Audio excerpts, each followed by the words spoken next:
오늘도 은혜 주시기를 기뻐하시는 하나님께서 예배 가운데 배설하시는 하나님의 그 귀한 말씀을 통하여 당신의 백성들에게 한없는 하늘의 은혜와 복을 내려 주시는 줄로 믿사옵나이다.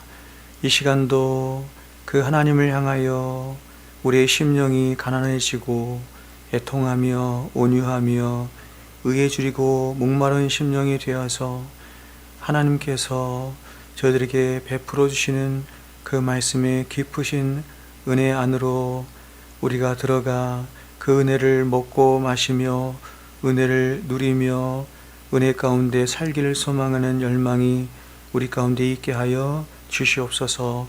한 영혼도 말씀을 듣지 못하는 일이 없게 하나님 사단을 결박하여 주시고, 이 시간도 하나님 특별히 우리 자녀들 심령을 굳게 붙잡아 주시옵소서. 성령께서 붙잡아 주셔서 이 귀하고 복된 하나님의 말씀을 잘 들을 수 있는 그런 하나님 복이 우리 자녀들 가운데 있게 하여 주시옵소서. 예수님의 이름으로 기도하옵나이다. 아멘. 자, 오늘은 우리가 자녀들과 함께 연합으로 예배를 드리는 날입니다. 그래서 오늘은 제가 본문 말씀을 좀 다른 말씀을 가져와서 이 말씀을 가지고 함께 말씀을 나누는 시간을 갖도록 하겠습니다. 자, 이제 우리 자녀들 목사님 보면 돼요. 자, 목사님 보면 됩니다.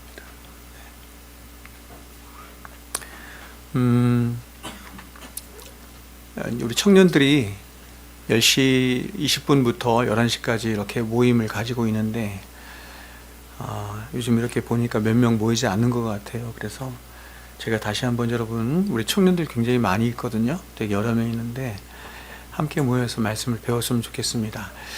우리 민호 지사님이 청년부 우리 청년들을 위해서 말씀을 준비해 오시는데 참 제가 옆에서 이렇게 스쳐 지나가면서 이렇게 잠시 이렇게 들으면 얼마나 말씀을 정말 세세하게 또 풍성하게 잘 준비해 오신지 모르겠습니다.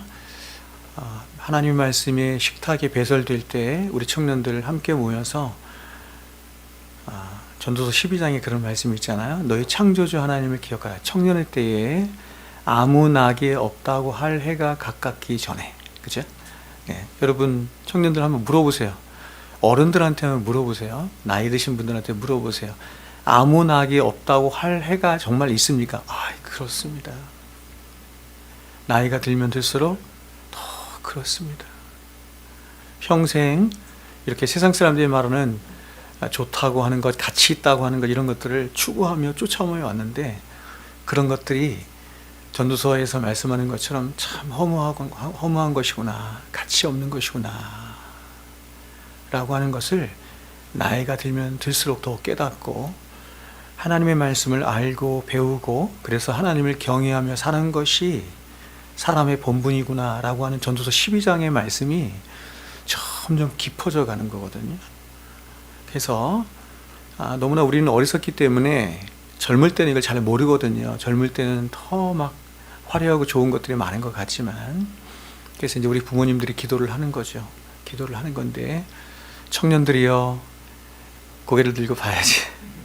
청년들이여, 아무 낙이 없다고 할 해가 가깝기 전에 창조주 하나님을 기억하고 창조주 하나님을 아는 일에 힘쓰는 여러분이 되었으면 좋겠고, 우리 청년들을 위해서, 자녀들을 위해서 여러분, 부모된 여러분들이요, 늘 눈물로 기도할 수 있기를 바랍니다. 눈물로 기도할 수 있기를 바랍니다. 오늘 제가 이렇게 이제 늘 그렇지만 아침에 이렇게 눈을 떴는데 제일 먼저 제 마음속에 생각난 게 누구냐면 제 아들이었습니다. 그래서 눈을 떠서 30분 동안 뒤척이면서 계속 아들의 얼굴이 이렇게 떠오르면서 너무 마음이 아프고 이런 생각이 들었는데, 아침에 이렇게 씻고 이렇게 나오는데 우리 아들이 저 방에서 나와서 아빠 저 왔어요 그러면서 제가 와라 껴안았어요. 껴안고 얼마나 아빠로서 우리가 다 그렇죠. 얼마나 부족한 사람들인지, 자격이 없는 사람들인지, 우리가 할 수 있는 게 없잖아요, 그렇죠? 그래서 제가 어저께 우리 딸하고도 이제 저 전화 통화하면서 그런 얘기했습니다. 아빠가 기도한다. 늘 아빠가 기도한다. 부모가 자녀에게 할 수 있는 최선의 일이 전 기도라고 생각해요. 기도할 수 있는 부모 될 수 있기를 바라고, 우리 자녀들은 젊은 날에 하나님을 더욱더 잘 배우고 알 수 있기를 바랍니다. 자, 오늘 설교 제목은 진정한 부요입니다. 우리의 진정한 부요함. 여러분들이 부요로 생각하는 것이 무엇입니까?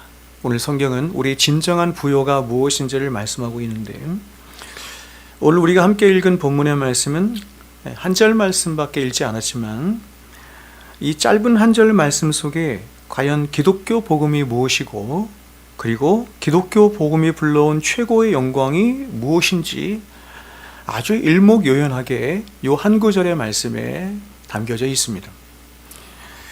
이 한 구절의 짧은 말씀 속에 기독교 복음이 말하고 싶어하는 복음의 최고의 핵심과, 그리고 이 복음으로 말미암은 신자의 영광, 그리고 기독교의 영광이 무엇인지 굉장히 일목요연하게 나타나 있는 것입니다.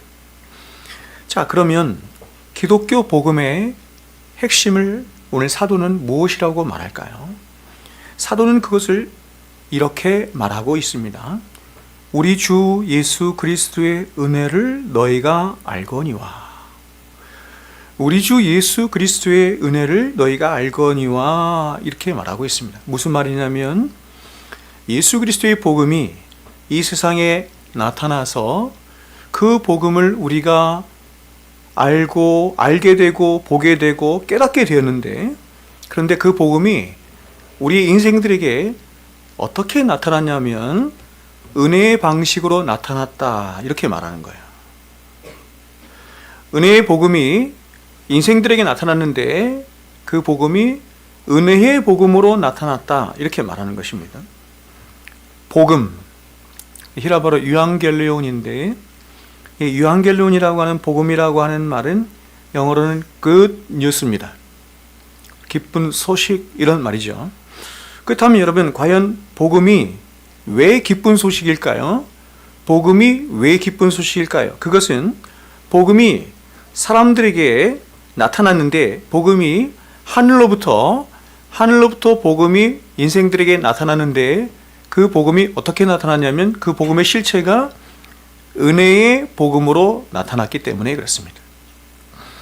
여러분, 우리가 사는 이 세상은 죄와 율법이 통치하는 세상으로, 이 죄와 율법이 우리에게 끊임없이 요구하는 것은 자격과 조건입니다.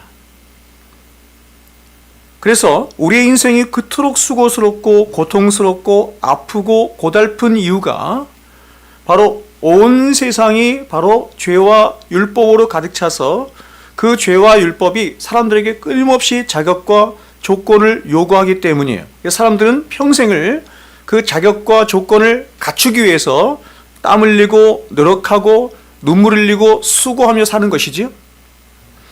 그런데 이렇게 죄와 율법이 가득한 세상에 하나님의 아들이신 예수 그리스도께서 복음을 들고 오셨는데, 그 복음이 어떤 복음이냐면 바로 이 세상 어떤 사람도 한 번도 알지 못했고 경험하지 못한, 왜냐하면 세상에는 없는 거거든요.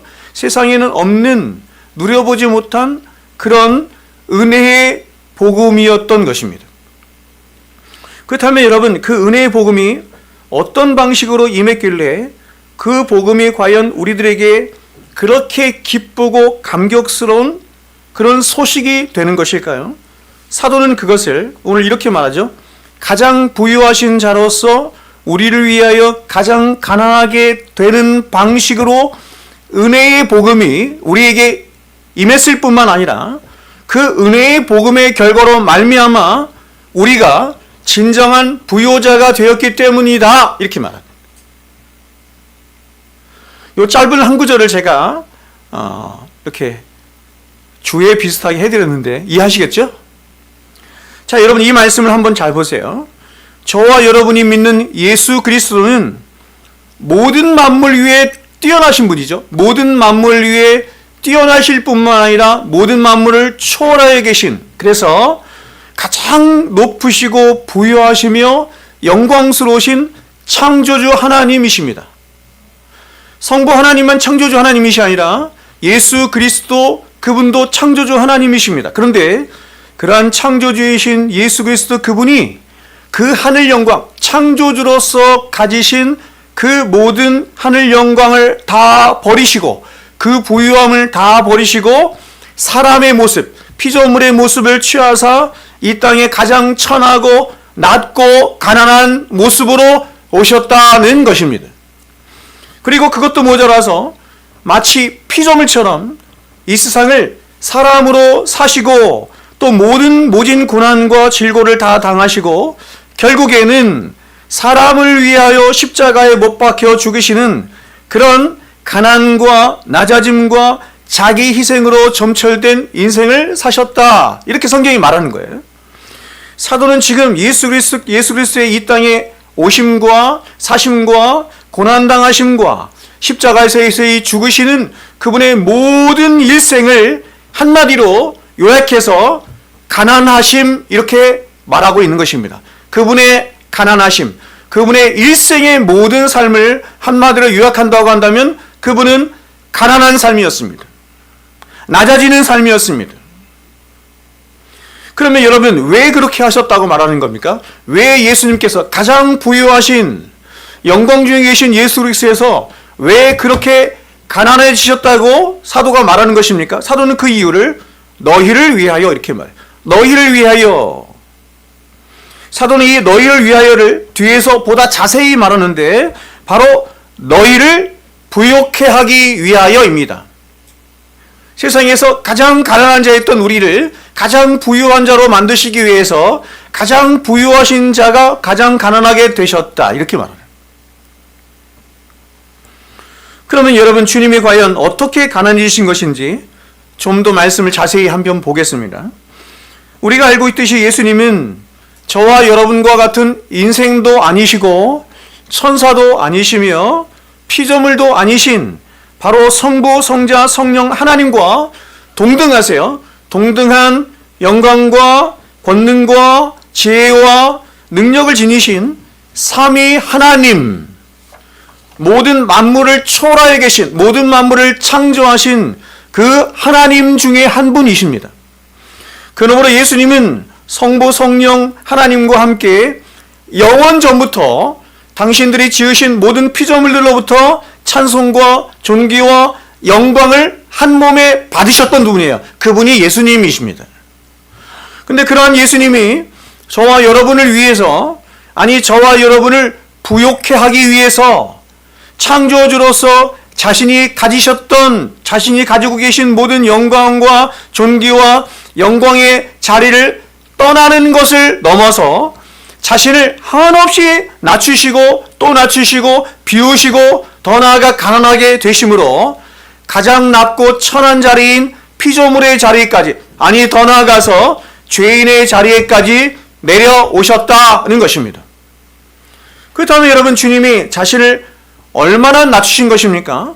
여러분 주님이 자신을 얼마나 낮추셨는지 사람들은 그 주님께서 이 땅에 오셨음에도 불구하고 그분을 알아보는 사람이 한 사람도 없을 정도였습니다. 얼마나 낮추셨는지.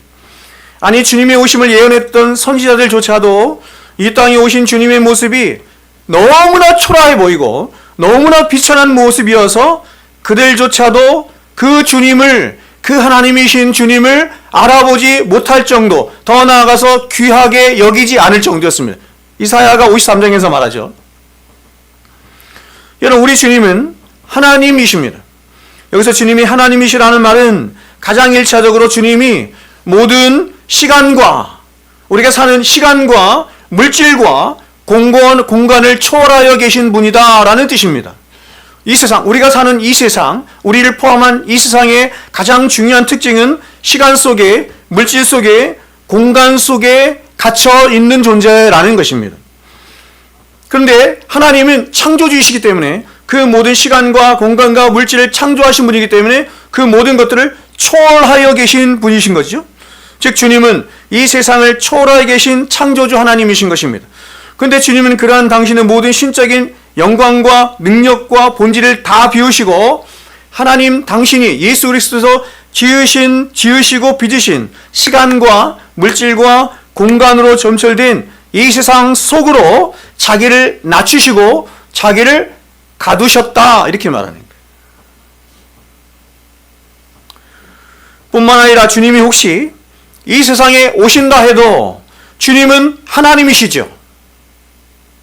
주님은 하나님이시기 때문에 주님이 이 세상에 오신다 해도 그 주님은 가장 빛나고 가장 존귀한 모습으로 또한 수많은 천군 천사들을 다 동원하여 가장 존귀한 자리인 왕궁의 자리에 오셔도 절대적으로 부족한 것입니다.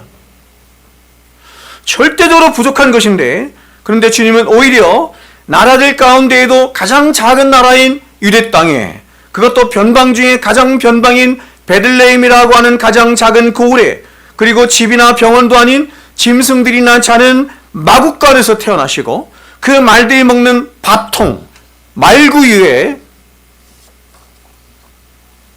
그 말구유로 오신 것입니다.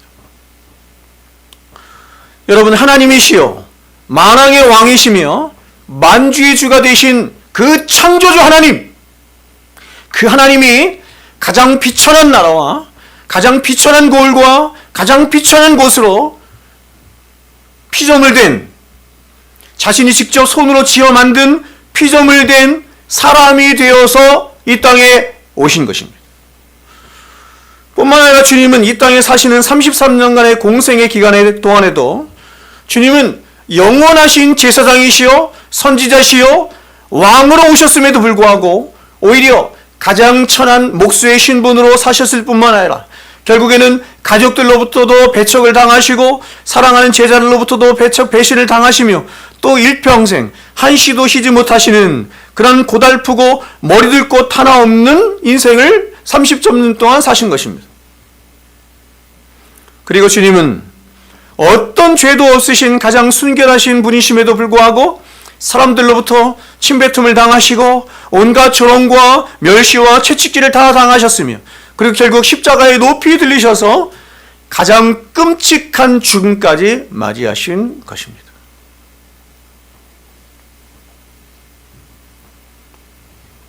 그러면 여러분 삼위 하나님 가운데 한 분이신 하나님이시자 어떤 죄도 없으신 그 예수님이 왜 이런 자기 비하와 자기 희생을 넘어서 그 참혹한 십자가의 길로 걸어가신 것입니까? 오늘 사도는 그 모든 것이 너희를 위하여 이렇게 말합니다. 너희를 위하여 더 나아가서 너희를 부욕케 하기 위하여 라고 말씀하고 있습니다. 가장 부유하신 아니 모든 부요를 다 한 몸에 소유하신 하나님이신 예수 그리스도 그분이 그런 자기를 비우시고 자기를 낮추시며 자기를 가장 가난하게 두셨는데 그 이유가 바로 교회된 당신의 백성된 저와 여러분을 부욕케 하기 위함이었다 이렇게 말씀하는 것입니다. 여러분 기독교의 본질이 여기 있는 것입니다. 즉 기독교가 이 세상의 종교나 윤리나 도덕과 다른 것은 기독교는 예수님이 그렇게 너희를 위하여 가난케 되셨고 희생하셨으며 사랑하셨으니 너희도 그렇게 살아야 한다 혹은 그렇게 사는 것이 마땅하다라고 하며 율법으로 정죄하고 때리며 그 당위성을 말하는 것이 기독교가 아닙니다. 기독교는 아무런 죄도 없으신 하나님이신 예수님이 스스로 자신을 낮추시고 가난케 되사 너희를 부욕케 하셨다 이렇게 말씀하는 거예요. 그래서 그 십자가의 은혜로 말미암아 부욕케 된 우리 자신은 우리가 하나님 앞에 선을 행하지 않으면 하나님이 벌 주시고 정죄하실까 봐 두려워서 억지로 율법을 행하고 억지로 주님을 따라가는 것이 아니라 바로 우리를 그렇게 부욕해 하신 그 하나님의 말로 닿을 수 없는 사랑하심과 은혜로 말미암아 우리는 어떤 상황과 어떤 형편 속에서도 그 하나님을 믿고 의지함으로 얼마든지 기뻐하고 감사하며 감격해 할 뿐만 아니라 그 은혜 안에 있는 자발성 안에서, 은혜 안에 있는 자발성 안에서 우리 스스로를 스스로 낮추고 종이 되며 희생하며 살아가는 것을 복이라 여깁니다. 이게 기독교죠. 그러므로 주님을 만난 모든 진실한 성도들은 진짜 부요가 무엇이며 진짜 자신을 부요케 하는 것이 무엇인지 그리스도 안에 있는 은혜 안에서 진정으로 알게 되고 깨닫게 되는 것입니다.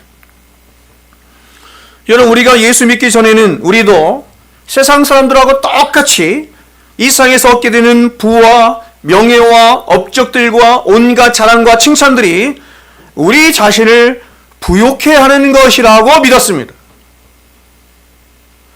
그러나 우리가 주님을 진실하게 만났을 때 우리는 그 예수 안에 있는 은혜 안에서 전혀 새로운 시야와 눈이 열리면서 절대로 그러한 것들이 나를 부욕해 하는 것이라고 믿지 않습니다.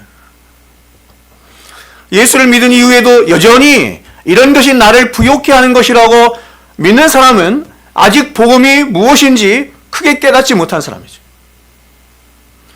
즉 진짜 우리 자신을 부욕해 하는 진짜 부요는 가장 부유하신 자임에도 불구하고 자신의 그 모든 복됨과 영광과 부유하심을 전혀 자신을 위해 사용하지 않으시고 자기를 비우시고 낮추시고 자신을 가난하게 하셔서 그 모든 당신의 부요를 교회된 우리를 위해 사용하심으로 우리를 부욕해 하신 그 예수 그리스도와 그 예수 그리스도께서 우리에게 부으신 그 은혜만이 우리에게 진짜 부요라는 사실을 우리는 그리스도의 십자가 안에서 깨닫게 되는 것입니다.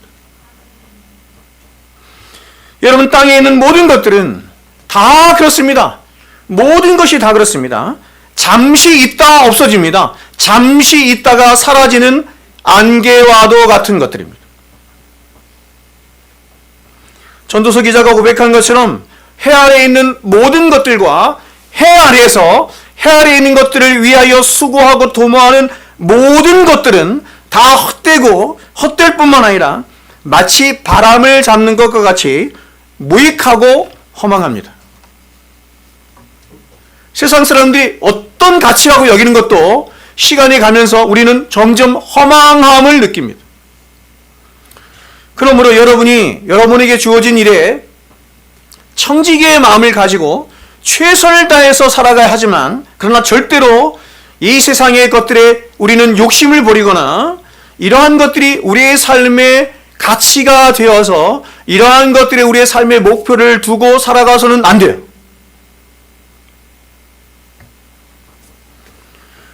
우리 주님이 산상수훈에서 말씀하신 것처럼 이 세상, 우리가 살아가는 이 세상의 가장 중요한 특징은 이것입니다. 좀과 동록이 해하며 도적이 구멍을 뚫고 도적질하는 것이라는 것입니다. 얼마나 정확하게 예수님께서 표현하시는지 모르겠습니다. 이 세상, 우리가 살아가는 이 세상의 중요한 특징은 좀과 동록이 해하며 도적이 구멍을 뚫고 도적질하는 것입니다.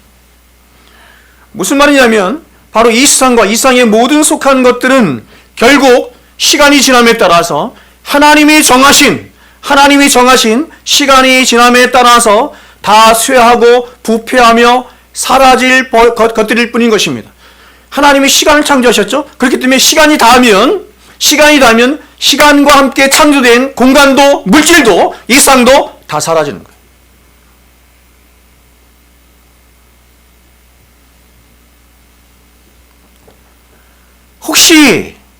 혹시 우리 것이라 여기는 그런 것이 있으면 이 세상에서 그런 것이 사방에서 도적들이 나타나서 그러한 것들을 끊임없이 빼앗고 도적질하려는 세상이 우리가 사는 세상이다. 제가 언젠가 한번 여러분에게 몇 번 말씀드렸는데 죄 가운데 살아가는 세상 사람은 다 이렇게 빨대를 하나씩 갖고 다니는 거예요. 어떤 목사님 말씀하신 것처럼 빨대를. 그래서 기회만 있으면 사람들의 이 목에 빨대를 딱 꽂고 피를 빨아먹는 그런 흡혈귀와 같은 존재들이 바로 인간입니다. 자신을 위해서라면, 자신의 안위와 안전과 자신의 복을 위해서라면 누구든지 희생할 수 있고 하나님마저 팔아먹을 수 있는 존재가 인간인 것입니다. 그러므로 여러분, 하나님이 이 세상에 있는 모든 것들을 저와 여러분에게 주신 것은 그러한 것들에 저와 여러분의 마음을 쏟고 그러한 것들에 우리가 몰두하며 그러한 것들을 위해 살라고 주신 것이 아니에요. 아니 어차피 다 사라지고 썩고 부패하고 없어질 것들인데 왜 그런 것들에 몰두하며 살라고 하나님께서 그렇게 주셨겠습니까? 그것이 아니고 잠시 있다가 사라져가는 그런 안개와 같은 세상의 것들을 우리에게 잠시 맡겨주셨죠. 그래서 우리를 청지기 이렇게 말한단 말이야. 이것은 뭐냐면 진짜 썩지 않고 영원히 썩지 않을, 영원히 쇠하지 않을 바로 하늘에 속한 영원한 것들과 영생에 관한 것들을 위하여입니다. 그것이 목적이에요. 그것이 목적이에요. 그런 것들을 위해서 하나님께서 잠시 사용하는 것입니다. 수단이 되어서 잠시 사용하고 베풀며 나누어 주라고 주신 것이 세상의 것들이에요.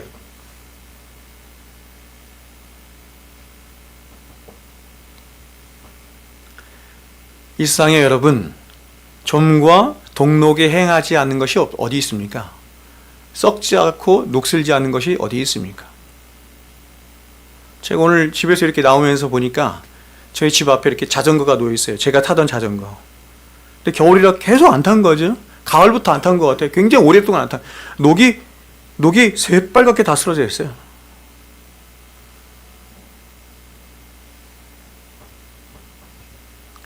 그래서 주님이 이렇게 썩고 부패하며 좀과 동록이 가득한 이 세상에 하늘문을 가르시고 오셔서 고난당하시고 십자가에 죽으심으로 우리에게 생명을 주신 것입니다. 생명을 주시면서 뭐라고 말씀하셨냐면 그 생명을 영생이다 이렇게 말씀하신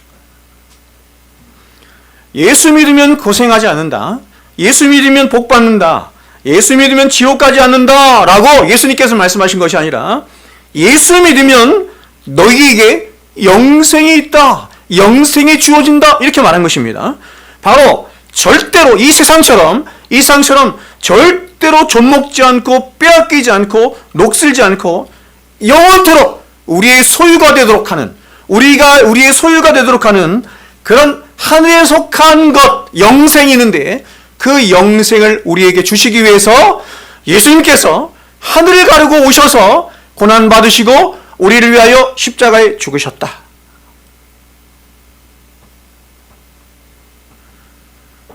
그러므로 여러분, 비록 저와 여러분이 70년, 80년밖에 되지 않는 이 짧은 인생 동안 두 발을 붙인 채 이 세상을 살아가고 있지만, 두 나라 백성으로 살아가고 있지만 절대로 이 세상에 좀 먹고 썩어지고 없어질 것들에 우리의 마음은 존재를 말하는 겁니다.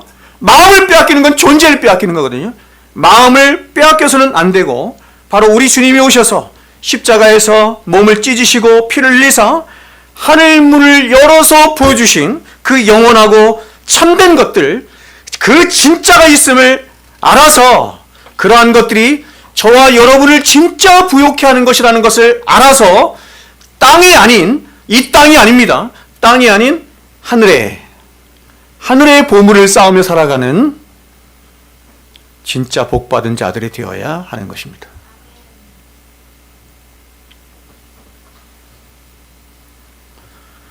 여러분, 이 세상이 말하고 싶어하는 그 부유와 복됨과 자랑이라고 하는 것들은 이 세상에 살면서조차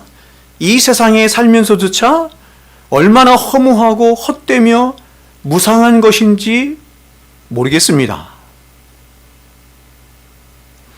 천국에 가서야 비로소 깨닫는 것이 아니고 우리가 이 세상을 살아가면서도 세상 사람들이 말하는 부유와 복됨과 가치와 자랑이라고 하는 것들이 얼마나 허무하고 헛되며 무상한 것인지를 우리는 얼마든지 깨닫는다는 얘기예요.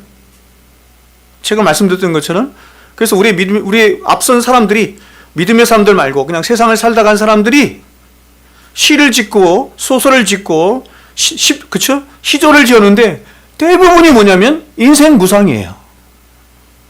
인생 무상, 제가 말했죠? 대부분이 주제가 두 가지 중에 하나입니다. 하나는 인생 무상, 하나는 사랑이에요. 왜 사람이 그토록 사랑을 갈망하느냐? 사람은 사랑을 위하여 사랑하도록 하나님께서 피조하셨거든요. 이게 본성이에요. 근데 그 인간이 그 사랑을 왜곡되게 사랑했기 때문에 이렇게 된 것입니다. 정말로 사랑해야 할 대상인 하나님과 이웃을 사랑하지 않고 자기를 사랑함으로 이 세상이 이렇게 엉망이 된 것이죠. 사람들은 일평생 재물을 위하여 살고 권력과 명예와 지식을 위하여 살지만 그러한 것들의 허무함과 무상함이란 이루 말할 수가 없습니다. 그 전도서 기자는 공부를 많이 하는 것은, 잘 들으십시오, 공부를 많이 하는 것은 머리만 아플 뿐이다, 이렇게 말할 정도였습니다.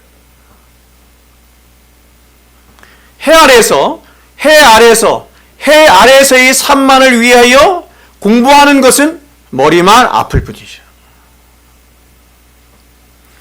얼마나 많은 사람들이 끊임없이 경쟁이 난무하는 이 세상에서 그렇게 세상에 속한 것들에 마음을 빼앗기고 또한 그러한 것들을 위해서 발부둥치며 살다가 결국 인생의 마지막 종말에 가서 끝없이 밀려오는 그 허망함을 이기지 못한 채 인생 무상함을 외치다가 안개처럼 살아가는 사람들이 거의 대부분인 거예요.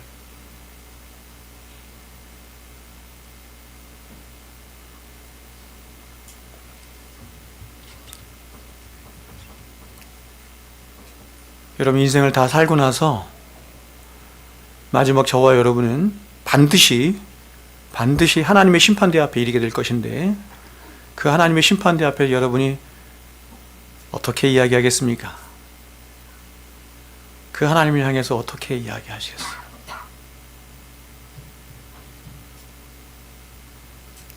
제가 사랑하는 로이준스 목사님이 늘 강조하여 말씀하셨던 것처럼 우리의 인생에 가장 중요한 순간은 죽음의 순간이에요. 우리 인생의 가장 중요한 주제는 죽음이에요.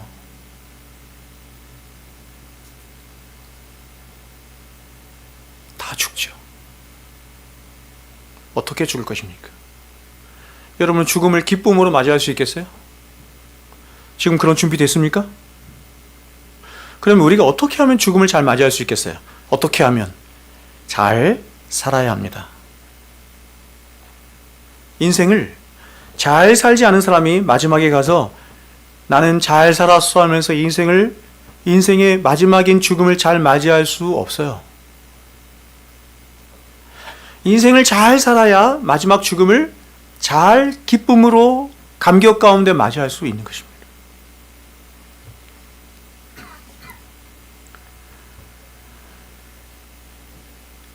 저와 여러분을 진짜 부유하게 하고 가치 있게 하는 복은 절대로 여러분 썩고 부패하며 좀먹을 이상의 것들에 의해서 주어지는 것이 아닙니다.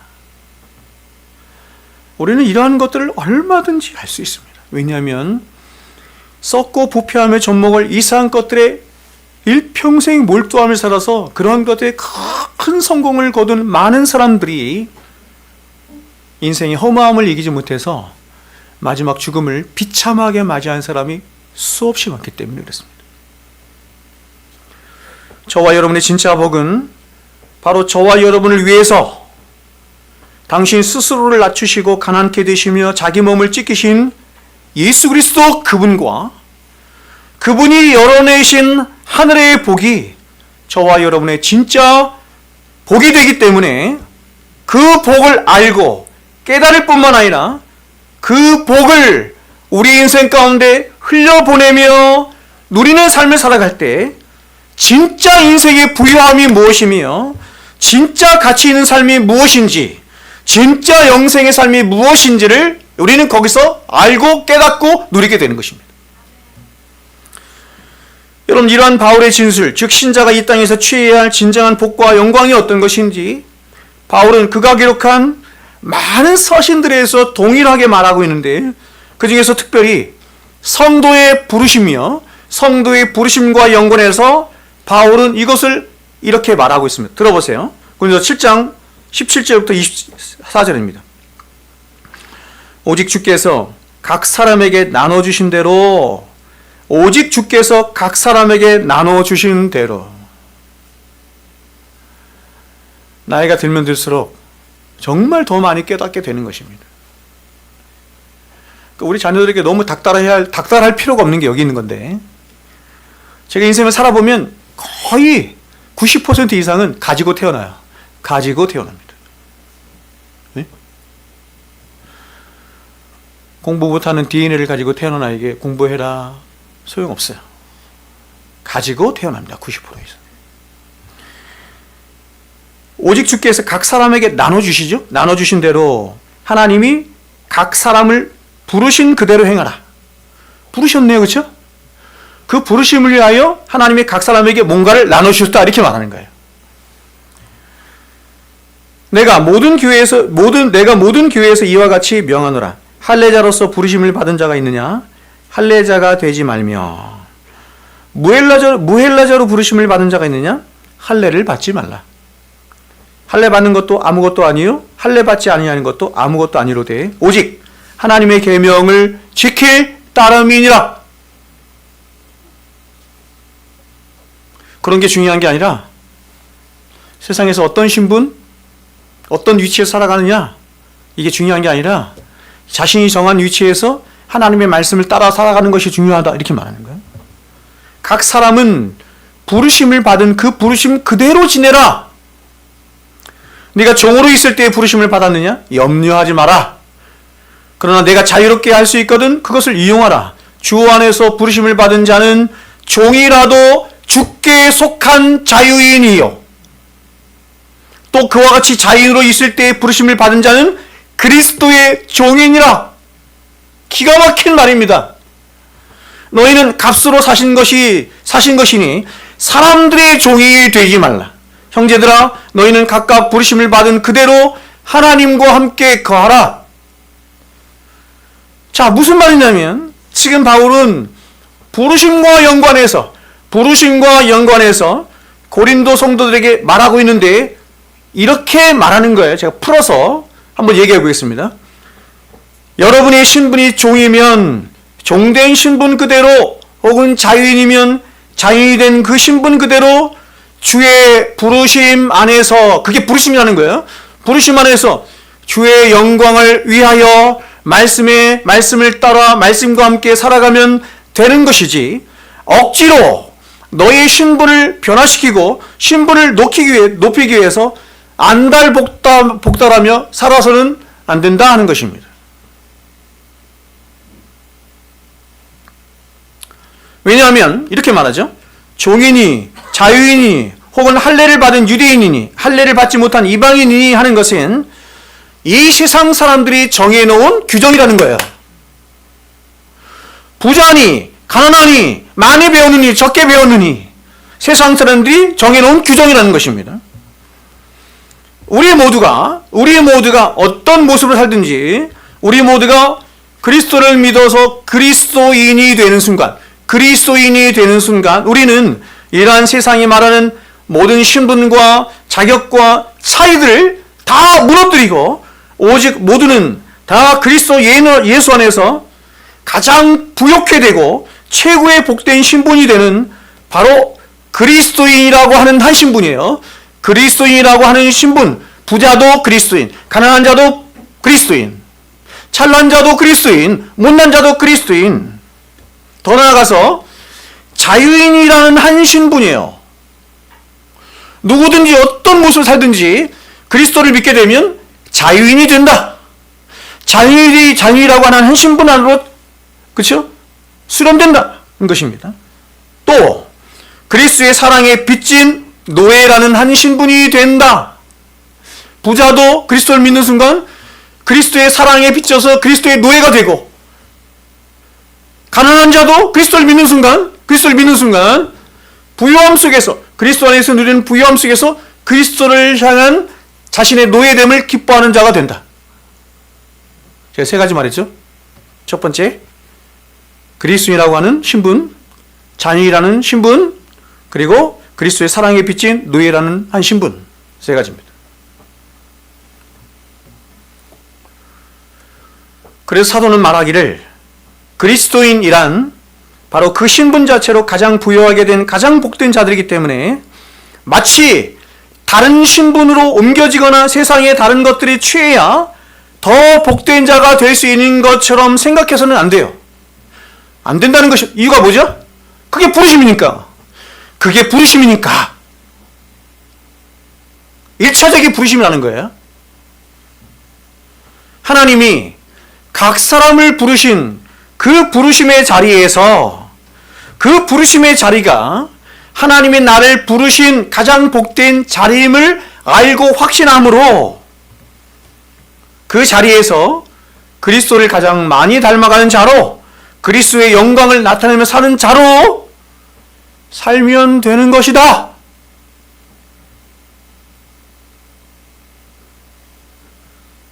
근데 이제 한 가지 또 다른 전제를 주는 거야. 그러나 그렇다고 해서 바울이 말하기를 우리가 살아가면서 우리의 사회적 신분이 바뀌거나 높아지는 것을 반대하지는 않습니다. 그렇게 할 수 있으면 그렇게 하라는 것입니다.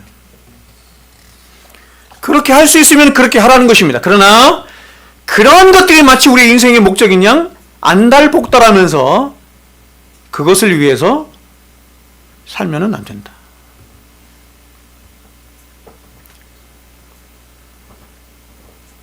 노예 신분으로 불려진 자가 자유인이 되기 위해서 억지로 안달복달하며 살아가는 것은 인생을 허비하는 것이다.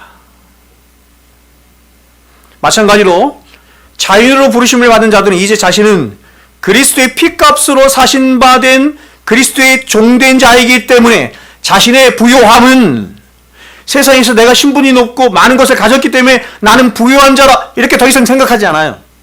그럼에도 불구하고 그리스도를 믿어서 나는 부요한 자가 되었어요. 그럼 왜 부요한 자가 됐어요? 그리스도께서 나를 부요하게 하셨기 때문에. 그게 나의 부요라고 생각해요? 그래서 이 사람은 더 부자가 되려고 애쓰거나 혹은 자신의 부함과 신분으로 다른 사람들을 함부로 누리려고 해서는 안 되고 하나님께 부여받은 청지기의 마음을 가지고 청지기 다 주님 거죠. 공부를 많이 했으면 그것도 주님 것이고 주님께서 그렇게 하신 것이고 내가 부자로 살고 있으면 그것도 주님께서 그렇게 하신 것이고 그 청지기의 마음을 가지고 겸손한 마음으로 하나님이 주신 것들을 주를 위해서 사용하고 옆에 있는 이웃들을 위해서 나누며 섬기며 사는 삶을 살아가야 한다. 이렇게 말하는 거죠.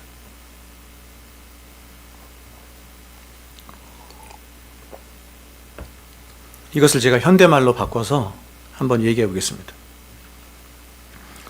이것을 우리의 모든 삶의 영역에서 적용할 수 있겠지만 특별히 부와 신분의 영역에 적용해서 말하면 이렇게 말할 수 있습니다.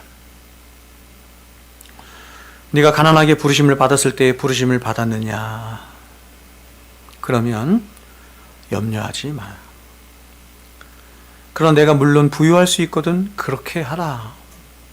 그러나 주 안에서 부르심을 받은 자는 비록 가난하다 할지라도 하늘의 소유를 받은 자이기 때문에 가장 부유한 자인 것이다. 그러므로 부자가 되기 위해서 안달복달하며 인생을 허비하지 말라. 반대로 내가 부유함으로 부르심을 받았느냐?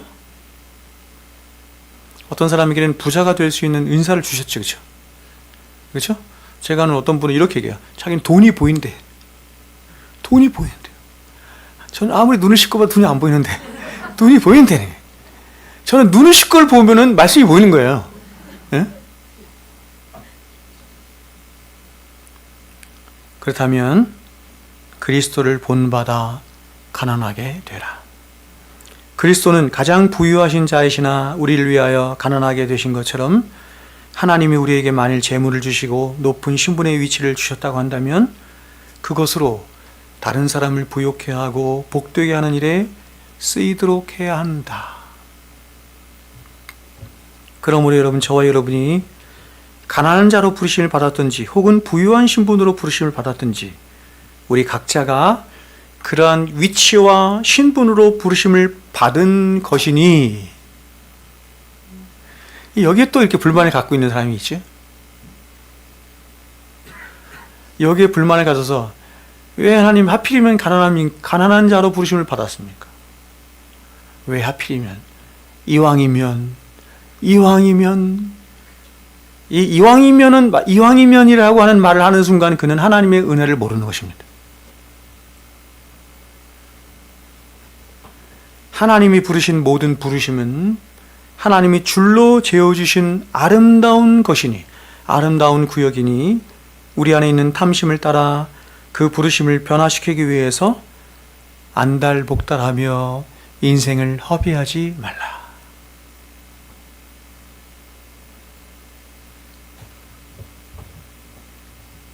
제가 항상 여러분에게 doing과 being을 얘기하잖아요. doing과 being. 인생에서 뭐가 제일 중요하다는 거예요? being입니다. being. 부르심 안에서의 being. 부자도 being이 중요한 거고 가난한 자도 being이 중요한 거예요. 그분과의 관계가 중요한 거예요. 다시 말해서 우리가 어떤 신분과 위치로 부르심을 받았든지 우리는 부르심을 받은 그 위치에서 그리스도의, 그 부유하신 그리스도의 가난케 되심으로 말미암아 이미 우리는 가장 부유한 자가 되었고 또 완전한 자가 된 것이기 때문에 우리는 가난한 부르심의 상태에서도 얼마든지 그리스도로 말미암아 부유하게 되었음을 드러내며 살아야 하고,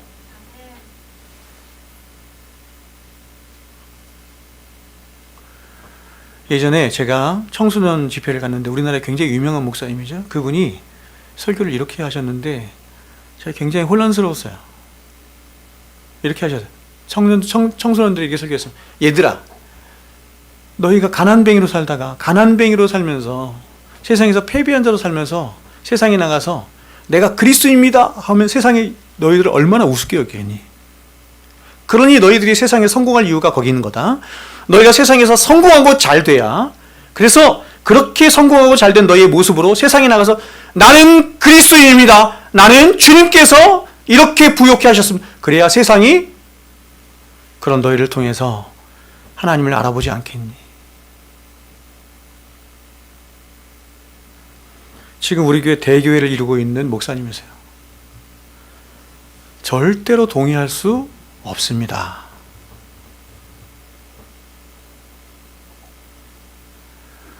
그리스도를 열심히 믿고 따랐음에도 불구하고 세상에서 가난하게 살고 힘겹게 살고 어렵게 사는 사람들 얼마든지 있어요. 그러면 그 사람들은 다 패배자예요?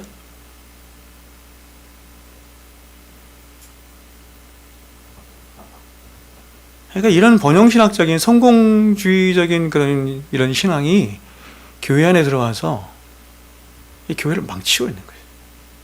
네?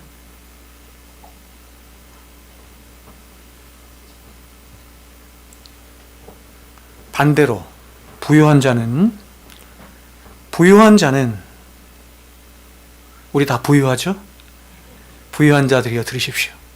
부유한 자는 자신의 그 부함이 자랑이 되고 기쁨이 되는 것이 아니라 오직 자신 역시도 예수 그리스도로만 부욕해 되고 존귀한 자이기 때문에. 그러니까 여러분, 우리는 부유함을 자랑하잖아요. 그렇죠? 부유함을 자랑해. 근데 세상 사람들은 어떤 걸 자랑하냐면 세상의 부유함을 자랑하는 거예요. 근데 우리는 진정한 부유는 가장 부유하신 자로서 나를 위하여 가장 가난케 되어서 나를 부욕해 하신 그분이 나의 부요라고 믿기 때문에 우리는 뭘 자랑해요? 예수를 자랑하죠.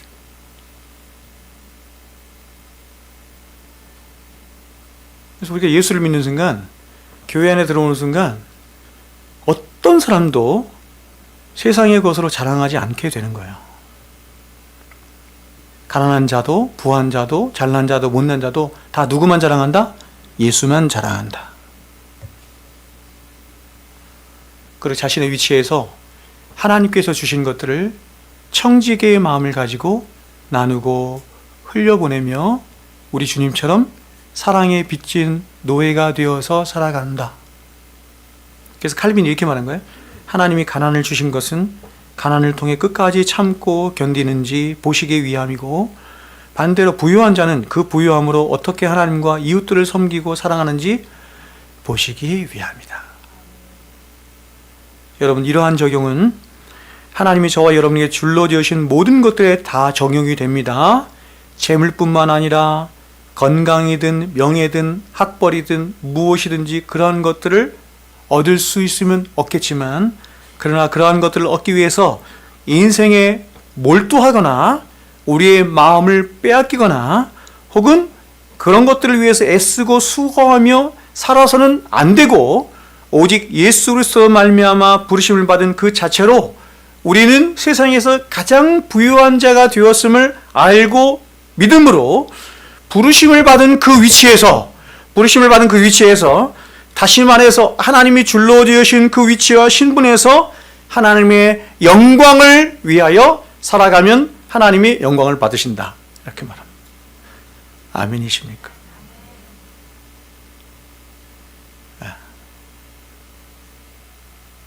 그게 교회인 줄로 믿습니다.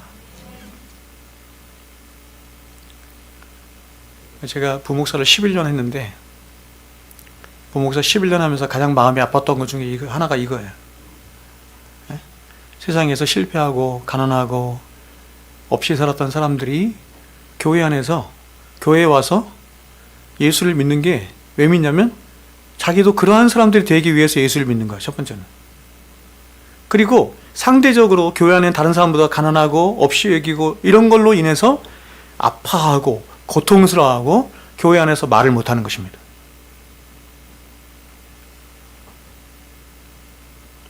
가난한 자든 부유한 자든 누구든지 교회 안에 들어오면 그리스도인이죠. 그의 정체성은 하나입니다. 그리스도인이죠. 그래서 우리를 위하여 가장 가난하게 되신 그 부유하신 주님이 나의 부요가 되는 것을 경험함으로 누구든지 누구만 자랑해요? 예수 그리스도만 자랑하는 것입니다. 그게 교회인 줄로 믿습니다. 그러므로 우리는 하나님이 저와 여러분에게 학벌을 주셨으면 학벌로 섬기고, 재물을 주셨으면 재물로 섬기고, 명예를 주셨으면 명예로 섬겨야 하는 것이지, 그것들이 우리의 자랑이 되고 삶의 목표가 되며 우리를 주종짓게 하는 것들이 되어서는 안 되는 것입니다. 저와 여러분은 어떤 모양 어떤 신분으로 부르심을 받았든지 가장 부유하신 자로서 가장 가난하게 되사 저와 여러분을 가장 부유케 하신 그 복된 신분과 위치 안에 있는 가장 영광스러운 하나님의 자녀들인 것입니다. 여러분, 그렇죠? 여러분 자녀들 키워보면 아시죠? 자녀들이면 다 똑같은 자녀죠. 자녀이면 똑같은 자녀이지, 그 자녀들 중에 누구는 더 높거나 존귀하거나 한 자녀는 없습니다. 경험하죠? 이렇게 죄 가운데 있는 우리도 이걸 경험하는데, 우리의 부모 되신 완전하신 하나님은 당신의 자녀들을 똑같이 보시죠. 똑같은 자녀로 보시는, 똑같이 귀하게 여기시는 것입니다. 그러므로 그리스도 안에 있는 모든 진실한 성도들은 그 누구라도 이 세상에서 어떤 신분, 어떤 위치, 어떤 자랑을 가졌든지 그런 세상의 모든 차별과 편벽과 나누임을 극복하고 넘어서서 오직 예수로만 부유해지고 예수로만 자랑되어지며, 또한 그 예수 그리스도 안에서 얼마든지 우리는 한 몸 되고 한 지체 될 수 있다. 그게 교회예요. 제가 여러분에게 말씀드린 것처럼, 여러분, 장애인이 있습니다. 장애인이 있어요. 장애인이 살기 좋은 사회는 어떤 사회입니까? 자신이 장애를 가진 것이 잘 느껴지지 못할 정도로 사회가 그 장애인을 배려하는 것입니다. 그렇죠? 어떤 교회가 좋은 교회입니까? 세상에서 어떤 신분, 어떤 위치에 있든지 그런 것들이 교회 안에 들어왔을 때 잘 느껴지지 않아, 그런 것들의 수치감이 느껴지지 않을 정도로 오직 예수로만 부유함을 가질 수 있도록 하는 교회가 좋은 교회입니다. 야고보 사도는 이러한 사도 바울의 가르침을 그대로 받아서 이렇게 똑같이 말을 했습니다. 야고보서 1장 9절과 10절입니다. 낮은 형제는 보세요. 그러니까 이런 말씀을 잘 이해해야 되는데, 낮은 형제는 자기의 높음을 자랑하고. 그러니까 여러분, 이런 신학적인 배경이 없어요. 교리적인 배경이 없으면 이런 말씀을 해석할 능력이 없는 거야. 잘 보세요.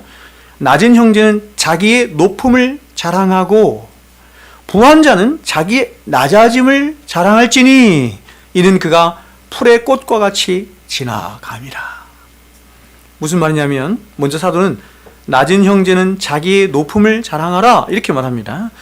이것은 이 세상에서 아무리 낮은 신분을 가진 자라 할지라도 그는 예수 그리스도의 가난해지심을 통해서 가장 부유하게 된 부자이므로 오직 그리스도로 말미암아 높아지고 부유해진 그리스도인 된 자신의 그 신분을 자랑하는 자가 되어야 한다 이렇게 말하는 거예요.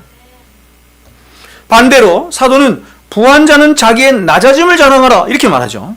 이 말은 아무리 세상에서 높은 신분을 가지고 있고 또한 자랑할 거리를 가지고 있는 자라 할지라도 그 사람이 정말 하나님 앞에서 자기 자신의 실체를 본 자라고 한다면 그는 자신이라고 하는 존재가 얼마나 하나님 앞에 가난하고 부패하고 보잘것없고 가치 없는 존재인지를 알아서 절대로 그런 자신의 누더기 같은 자신의 의를 자랑하거나 의지하지 않고 오히려 끝없는 낮아짐과 자기 부인의 삶으로 나아가서 오직 그 사람도 예수만 자랑하는 자로 나아가야 한다 이렇게 말하는 거예요.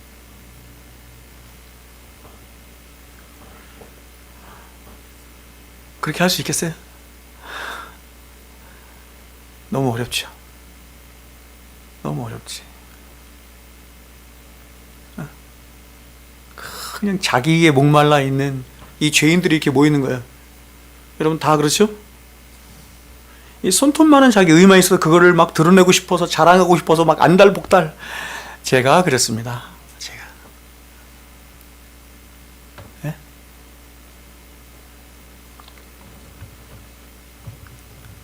그래서 우리는 성령 안에서 진리 안에서만 이러한 죄악들을 이겨내고 성령이 하나 되게 하신 교회를 힘써 지켜나갈 수 있는 것인 줄로 믿습니다.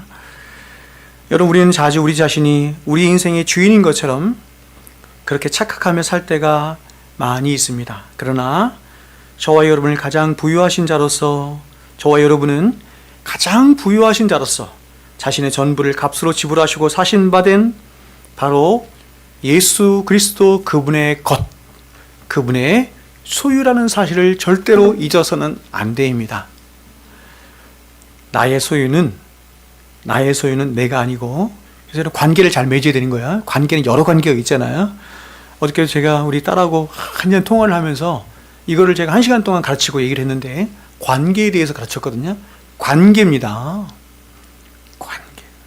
하나님과의 관계, 이웃들과의 관계, 세상과의 관계, 자연과의 관계. 그렇죠? 그 중에서 굉장히 중요한 관계가 뭐냐면 나와 내 자신과의 관계예요. 나와 내 자신과의 관계. 여러분은 여러분 자신과의 관계를 잘 맺고 있습니까? 네? 세상 사람들이 그렇게 자신과의 관계를 잘 맺고 있지 못해서 그렇게 많은 정신병을 앓고 있는 것이고, 그런 많은 그런 수치감과 이런 것들을 가지고 있는 것이고, 비교의식을 가지고 있는 것이고.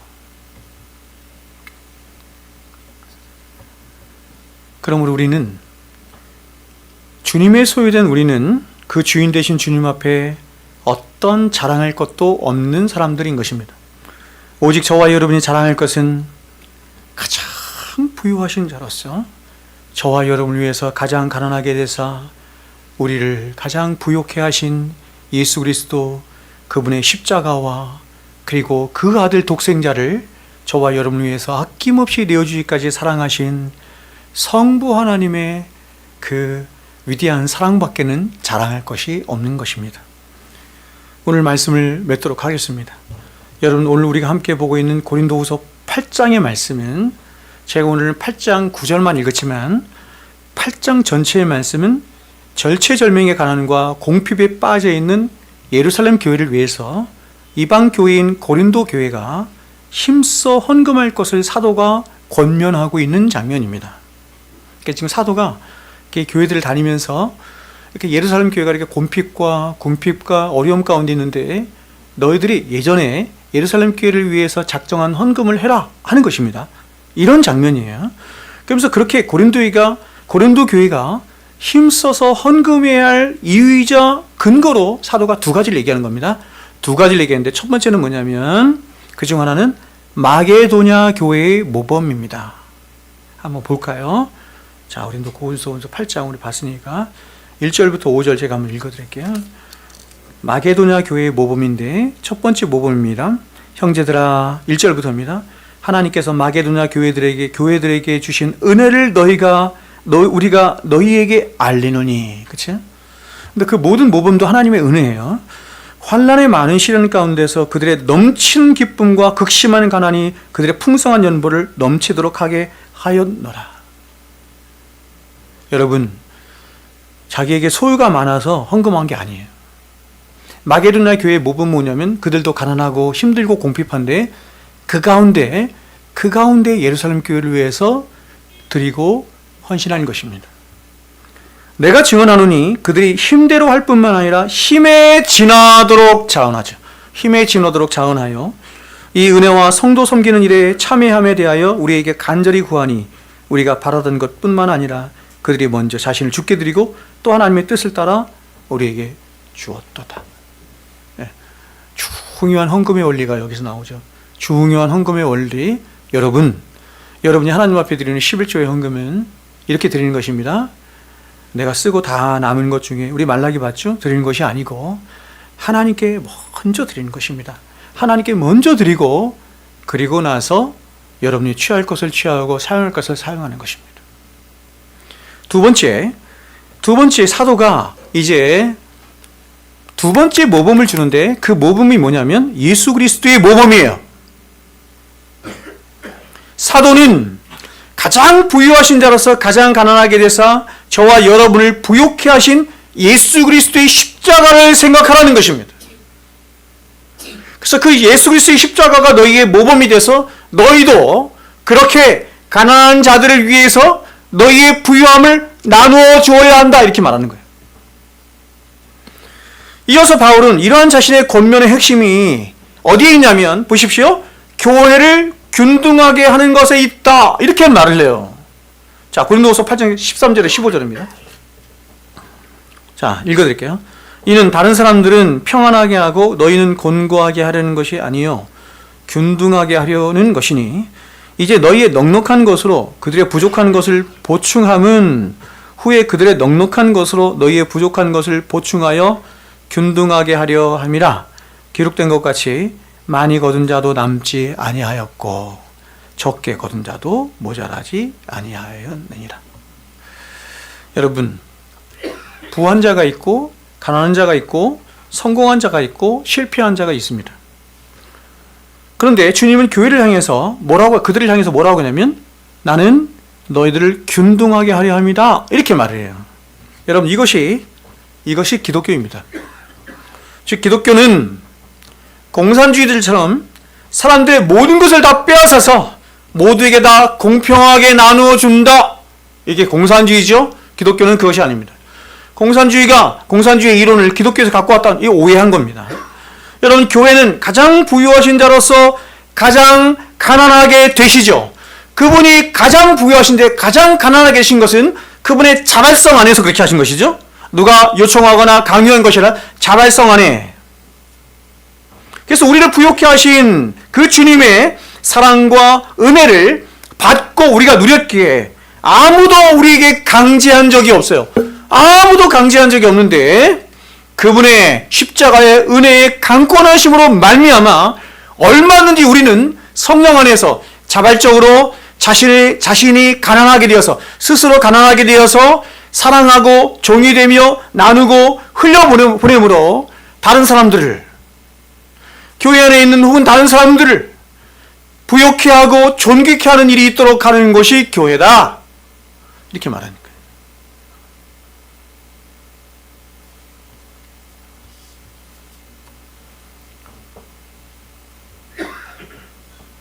그러므로 여러분, 교회가 가지고 있는 가장 본질이 구제하거나 이런 것은 아니지만 구제하는 것은 자연스럽게 흘러오는 것입니다. 이 성도라고 하는 자들이 교회나 혹은 성도라고 하는 사람들이 교회 안에 있는 가난하고 어려운 사람들을 보면서 돌보지 않거나 하는 것은